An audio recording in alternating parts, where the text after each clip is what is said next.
You know what? I'm just gonna make this video. It's gonna be extremely low effort and low quality, but I just wanted to get this out before Dawn Trail. Every time I've tried to write the script in the past, I ended up just rambling, and now I have too much material that I don't want to cut out, so I'm just gonna start over and make this as condensed as possible and save my super long unhinged rants about incredibly minor things for later. Also, I'm too lazy to actually properly edit a video for this, so I'm just slapping on some old footage I recorded a while ago. I'm not really a world-class raider or anything, and I kind of just play to have fun, so please don't go into the comments just to point out how I'm playing the game wrong or something. Also, this is kind of obvious, but there are a lot of people that don't understand this, but these are my opinions that I just wanted to get out there. I'm not making this to stir the pot or to insult people who have different opinions. I just really wanted to get mine out there because I think people should be able to share their unpopular opinions without being ostracized by the entire community. With that being said, I realize that I've become one of those insufferable people that's not really excited for the upcoming Dawn Trail MSQ and is mostly just looking forward to the upcoming raid tier.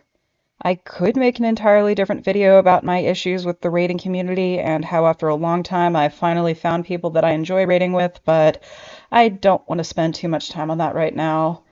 But it really hurts for me to say that because I initially really did love the MSQ of FF14. I know I meme on this a lot and say the reason I love it so much is because of sexy giraffe baby girls, but I really just loved the amazing setting and world building, and because of the nature of MMOs, I could get immersed in the story in a completely different way than from the single player Final Fantasy games.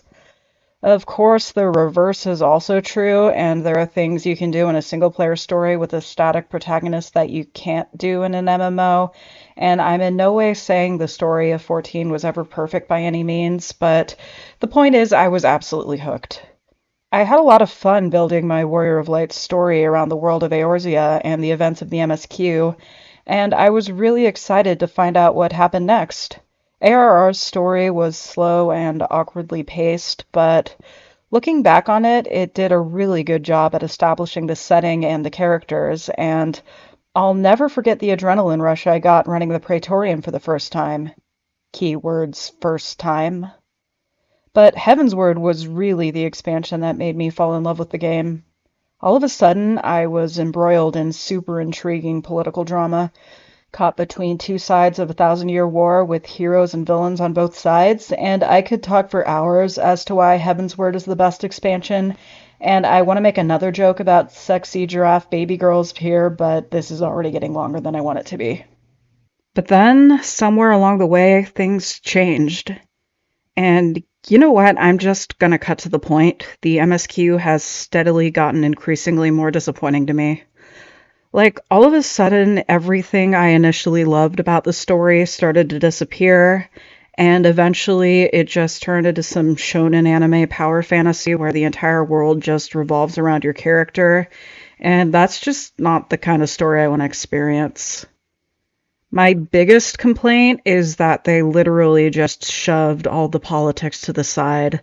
Like, they ended 4.5 hyping up this big conflict between the Alliance and the Empire, and despite all my complaints about Stormblood, it was actually one of my favorite moments of the MSQ.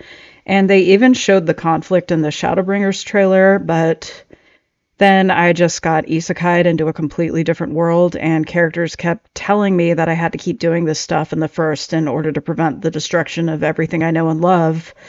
But then they ended up never really tying into the conflict in the source, and they were showing random cutscenes of Estinian and Gaius doing the things I really wished I was doing. And since I was so invested in that plot line, I felt kind of left out because I was being held hostage in an entirely different plot, if that makes sense. Now I'm gonna say something that might get me killed, so I'm very nervous about releasing this video because it might be the last one I ever make because of what I'm about to say. I did not like the Shadowbringers MSQ. Don't get me wrong, there were parts of it that I really liked, but In general, it just felt really formulaic, like you have to go to these very specific places and kill a very specific number of Light Wardens. And I found that since it was so predictable and formulaic, I really couldn't enjoy a lot of the story since I was just waiting for the moment I finally killed the last Light Warden just so I could get back to a world I cared about. And I felt like the writers spent no effort making the world of the first feel even half as immersive as the world of the source. Like, I feel like their entire culture and society is just based around the fact that they were almost wiped out 100 years ago. And you have to go really out of the way and do a lot of side quests in order to find any sort of interesting lore about these people. For comparison, look at Ishgard, who's been at war with Dravania for 1,000 years, and while obviously it's had huge impact on their culture, there's also a lot of other distinct things about them, such as their huge class disparity and how religion influences them so much. And yeah, they basically are just medieval France, but I do think modeling your fantasy worlds after real-world cultures makes them a lot more immersive, and that's why A Song of Ice and Fire was so successful, but I'm getting off topic. Maybe someday I'll actually do a full review and go into more detail, but I'm trying to keep this somewhat short for now. Normally, I'd just be like, oh, okay, the story isn't as good as it used to be. It happens to every long-running story, and then move on. Like, in my opinion, Skyrim isn't as good as Oblivion or Morrowind, but I can still enjoy it in its own right. And the Dragon Age sequels aren't as good as Origins, but there are still things I can enjoy about them. And you'd think FF14 would be the same, but I've literally never found anyone who's agreed with me on this. And a huge percentage of the fandom say that Shadowbringers has the best story. I mean, it's just circle-jerked constantly everywhere I go. Everyone just talks about how the story went from a 1 to a 10 when it came out, and sometimes I just feel like something's wrong with me because I completely disagree. Like, no one has ever validated my opinions, and people have even gone out of the way to attack me for my opinions, so I just constantly question myself for having these opinions. But I kind of realized something when hearing other people talk about the game. People aren't praising Shadowbringers for the things I'm criticizing it for. They just value different things than I do. When people praise Shadowbringers, they usually do so by talking about how good the emotional scenes are, or how much it made them cry, and yes, I'll say that the expansion really cranks it up to 11 in terms of trying to elicit an emotional response from the audience, but honestly, that's not what I'm looking for in a story. I admit there were points in 14's story that brought me to tears, but I felt like a lot of Shadowbringers' emotional moments were kind of contrived. Like, it feels like instead of putting effort into the world building and character building, they just put all of it into trying to make the audience feel something. For example, a lot of people think Tesleen was an example of how good and dark the writing was, but I feel like she was only created for the purpose of dying and motivating Alize, so I had the same emotional reaction to her death as I did to Luke's aunt and uncle dying in Star Wars. And I also feel like the entire character of Ardbert is an example, since he's literally designed on purpose to be a generic adventurer character, and his design is even based on the default Warrior of Light in the trailers, and this is so his entire personality can just be that he's a version of the Warrior of Light who failed to stop his world's big threat, and he just constantly shows up to be a sad boy with the same sad music playing every time, and that kind of character writing just doesn't really resonate with me. And I'm going to say this again. No, this isn't an attack on people who did enjoy Shadowbringers or whose favorite parts of the story are the heavy emotional beats, but I'm just explaining what I value in a story and why certain things didn't work for me. And I apologize to any Ardbert fans that I just offended, and if it's any consolation, I don't find him gratingly annoying like I do with some characters in this game that I won't mention because then I really will get doxxed. I guess I should talk about emotional beats that did work for me, just so people don't think I'm an emotionless monster. When I look back on this story and think about what ended up affecting me the most emotionally, I always come back to the scene after you defeat Nidstinian and you're pulling Nidhogg's eyes from Estinian's body, and the spirits of Azel and Orchifont show up to help you, and it's just this beautiful ending to what, in my opinion, is the best story this game's ever told. Because we got to spend time with these characters, exploring the world and uncovering the truth of the Dragon Song War. And after so much pain and so much death, the war is finally over, and we're trying our hardest to avoid losing a character whose fate has been up in the air for 3 patches now.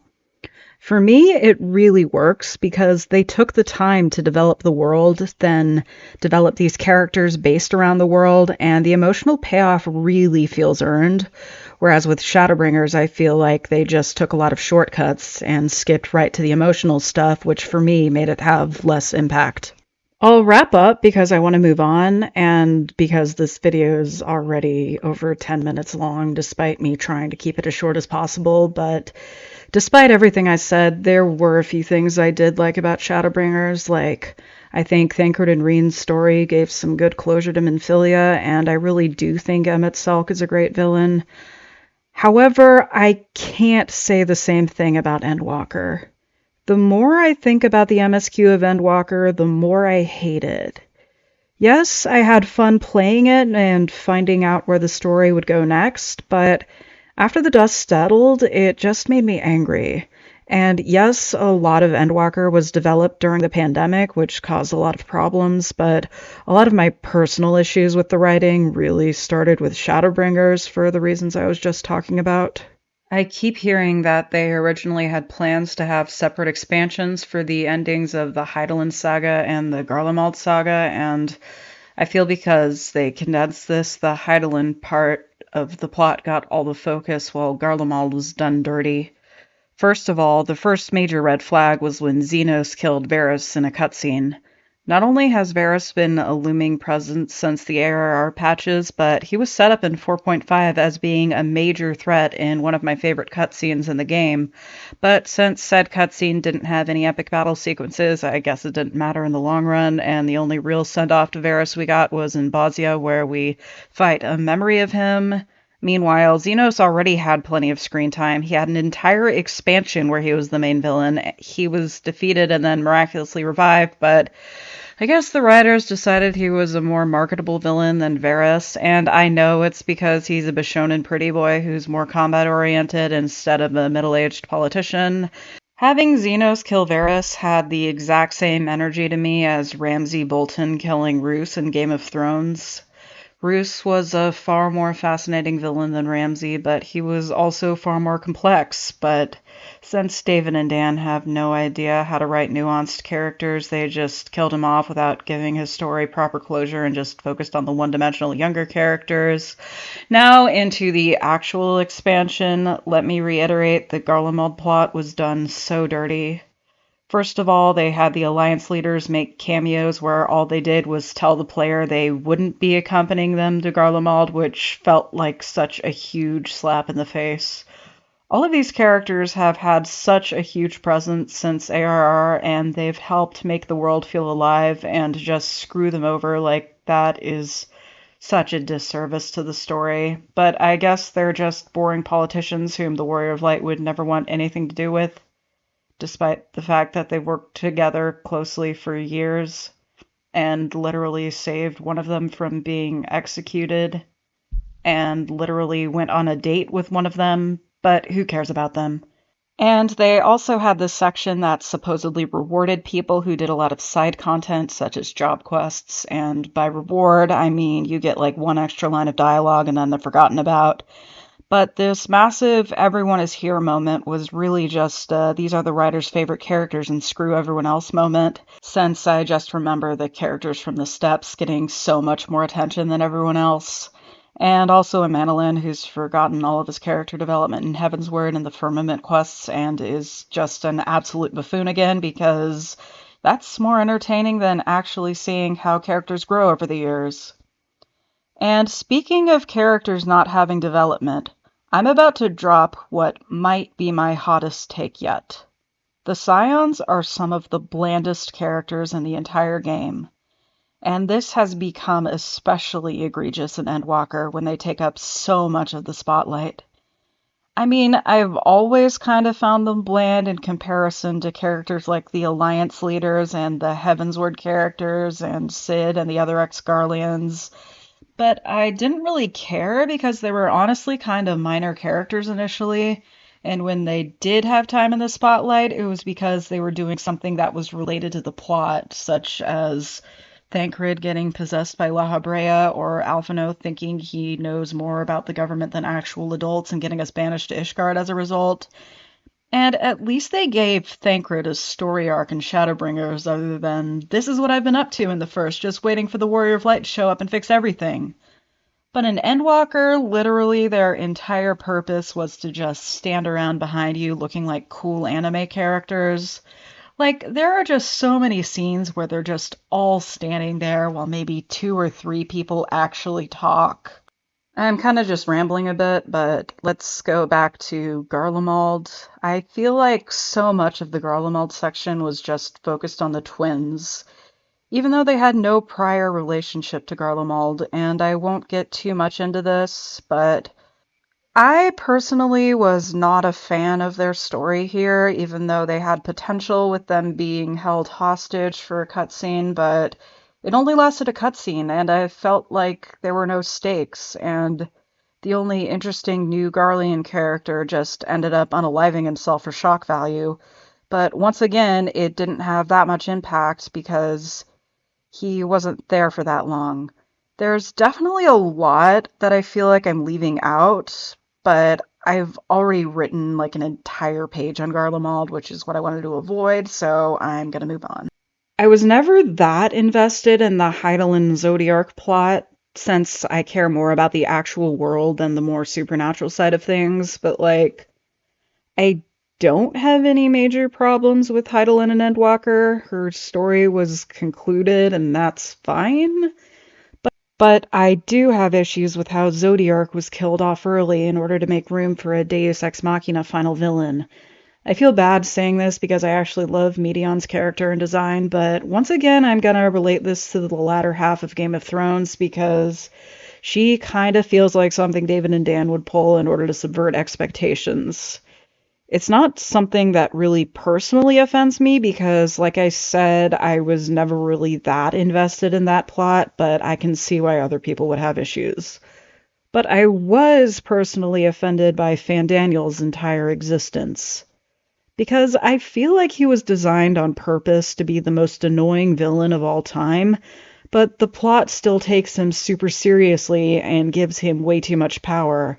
But then after he finally dies, we go back in time and get to see how he became a villain, and while Hermes wasn't actually as intolerable in every scene he was in, I have major issues with his writing.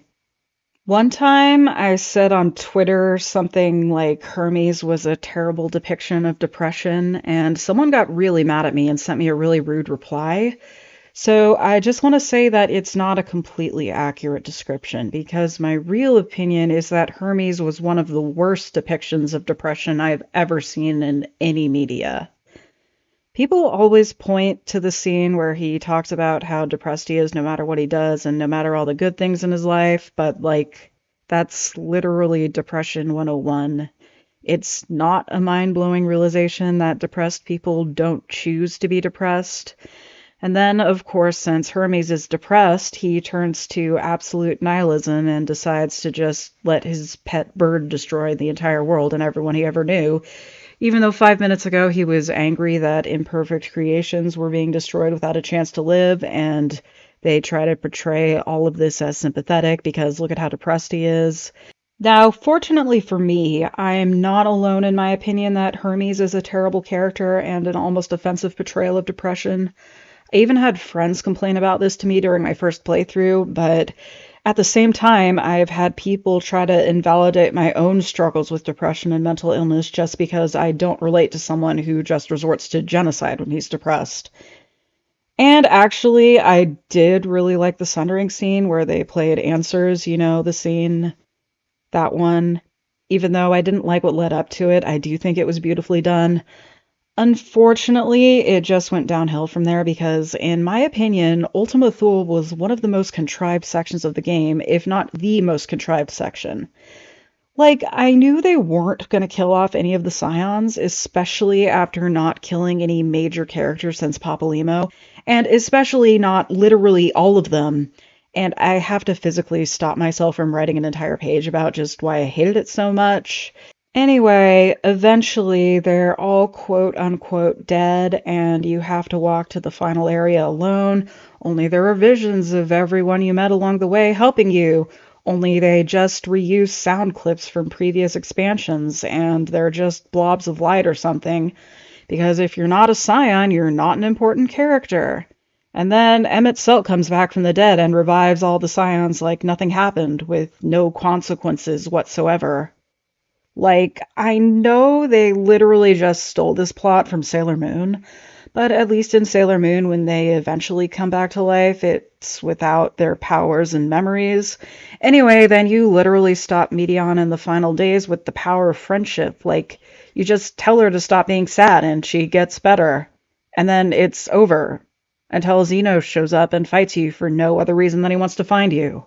I was really hoping the post patches would focus on the aftermath of the final days and how the Alliance and all the other world governments were doing, and maybe how Garlemald and Thavnair and Charlian would work with the Alliance to improve the state of the world. But of course, there wouldn't be any epic action sequences if that happened, and we're not allowed to have optional dungeons and trials anymore. They all have to be a part of the MSQ, and there has to be one of each in every MSQ patch. So they created the most boring plot in the existence of Final Fantasy XIV, where you go into the void, but it doesn't even tie into all the other void quests you've done.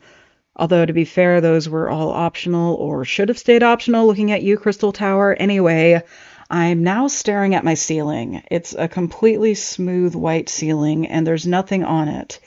It's objectively a very boring ceiling, but it still has more personality than Zero, who unironically tips her fedora in every cutscene. And you know how a lot of 14's villains will reference previous games but still be their own characters in the end? Yeah, we're not putting any effort into that anymore because Golbez from FF4 is here. He's literally just Golbez with a few backstory rewrites to fit the lore of the 13th, but it's Golbez, and the four fiends are here too.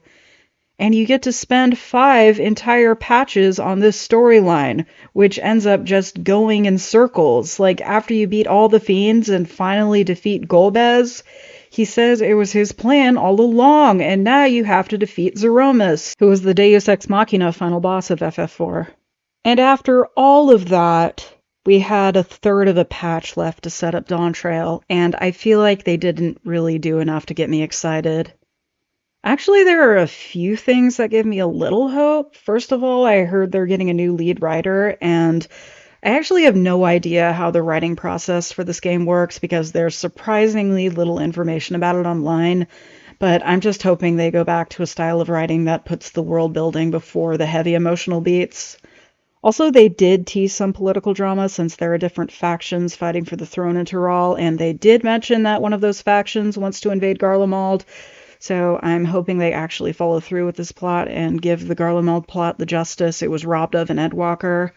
But I also know it won't happen until the post-patches, if ever. So I'm just not excited because I feel like they're completely abandoning Eorzea after giving it so little focus in the last 2 expansions. And the only thing they care about from before is the Scions. When the first teaser trailer dropped last year, I felt like most of the focus was on the Scions, even more so than the environments and the location, which I kind of feels like the Endwalker trailer did too, but I'm also really hoping it was just for marketing purposes since the actual poster only shows Thancred and Urianger.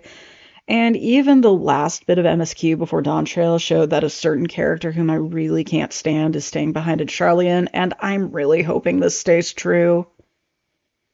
The only completely new character they showed off was Wook Lamont, and I think she's promising. Like, I think she has more personality than most of the Scions combined, but they didn't show off that much of her.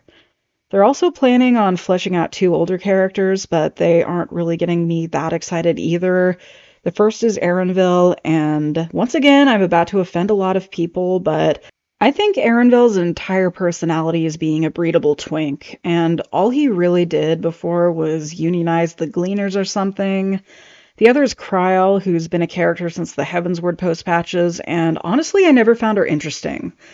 Like, the last thing the story needs to put into focus is another studious nerd from Charlian, and a lot of her character is just an homage to FF5, and I really wish they had announced they were giving Tataru development instead, because she's actually an interesting character in my opinion.